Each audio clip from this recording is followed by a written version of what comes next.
Hari ini aku bisa mengatur volume suara orang. Kak, adik mau pinjem baju putih kakak dong. Enggak ah dek, kamu kan jorok, nanti baju putih kakak kotor lagi. Ih, kakak pelit.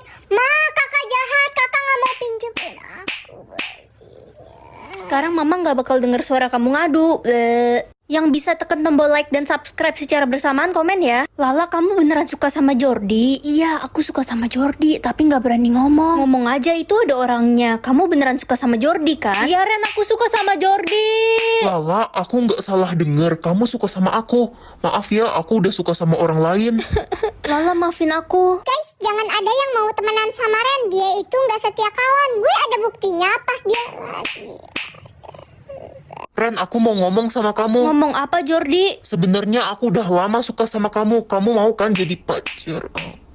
Aku cinta kamu, Ren. Gak bisa, sahabatku Lala kan suka sama kamu. Aku nggak mau bikin dia kecewa.